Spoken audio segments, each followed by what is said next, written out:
کا کون سا تھا؟ محبت کا طریقہ ہوتا ہے جس کے قریب سے تم نہیں گزرے. کہنے کا کیا مطلب؟ میں نے کہا دیکھ بھائی، اگر کوئی کسی کے پاس آ جائے نا تو بندہ کم سے کم کہتا ہے یار چائے تو پی کر جاؤ. ٹھیک ہے، چائے تو پی. یہ کھانا کیوں بنا دیا؟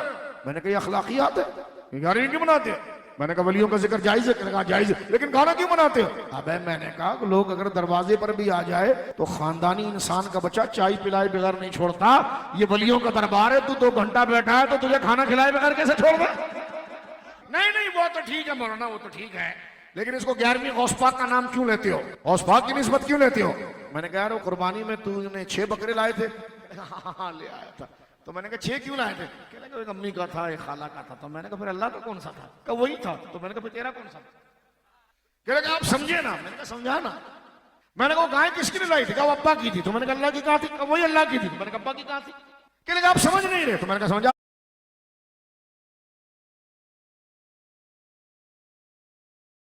کہنے کہ مولانا وہ اللہ کی تھی. تو میں نے کہا پھر ابا کی کون سی تھی؟ کہ وہی ابا کی تھی. تو میں نے کہا وہی اللہ کی ہو وہی ابا کی ہو تو جائز.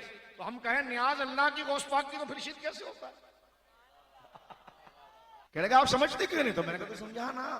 کہنے کہ دیکھو وہ اللہ کی اس لیے تھی کہ وہ اللہ کے نام پر ذبح ہوئی عبادت کے لیے، اور اللہ کی عبادت کی جائے نا تو اللہ ایسا کریم ہے کہ ریوارڈ اور اجر دیتا ہے. تو اجر جو تھا نا وہ ابا کے لیے ہے اور عبادت اللہ کی ہے. تو وہ گائے پر ابا کا نام ثواب کی نیت سے آیا. تو میں نے کہا 11ویں پر بھی تو غوث اعظم کا نام ثواب کے لیے آیا. بات سمجھ گئے؟ کھانے پر غیر اللہ کا نام آ جائے تو کھانا حرام. میں نے کہا بیوی پر آ جائے اور فتویٰ دے رہے جو چیز غیر اللہ کے نام پر مانگی جائے وہ حرام، جو چیز غیر اللہ کے علاوہ کسی کے نام پر پکاری جائے.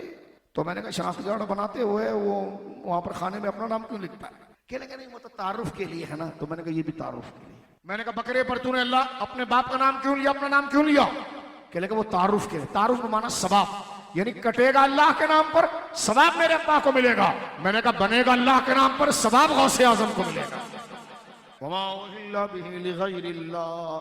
میں نے کہا کیا ترجمہ ہے صاحب؟ کہنے کہ ہر وہ چیز حرام جو غیر خدا کے نام پر پکاری جائے. میں نے کہا جس صورت میں آئی اس صورت کا نام ہی بقرہ ہے.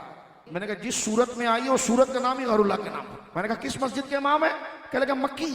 میں نے کہا مکی کا نام بھی اللہ کا نام ہے؟ کہنے کہ نہیں. میں نے کہا تیری مسجد بھی غیر اللہ کے نام ہے. کس جماعت سے آئے؟ فلانی. میں نے کہا فلانی تو اللہ کا نام نہیں ہے تو تیری جماعت ہے. تو میں نے کہا بچا کیا تو ہماری 11ویں کو گرانے آیا تو ہر طریقے سے وہ ہو گیا. تو 11ویں شریف کی نسبت جو ہے یہ ثواب کی نسبت بنے گا، بنا اللہ کے نام. جانور کس کے نام پر ذبح کیا پیر صاحب نے؟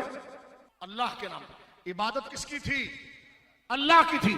تو غوث پاک کا نام اس پر کیسے آیا؟ ایسے ہی آیا جیسے تیرے بچے کے ولیمے کا نام اس کے ولیمے پر آیا تھا، تیرے بچے کا نام اس کے عقیقے کے اوپر آیا تھا. کس کا عقیقہ ہے؟ میرا جو بچہ ہے نا عبداللہ کا عقیقہ ہے. تو میں نے کہا بے تو خدا.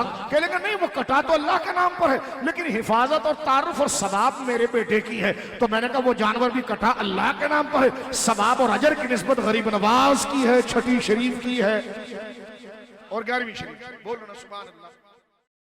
جو سوالات ہیں یہ لوگ مجھ سے لوگ کہنے کہ نیاز کیا ہوتی ہے؟ میں نے کہا یہ مروت کا طریقہ ہوتا ہے جس کے قریب سے تم نہیں گزرے.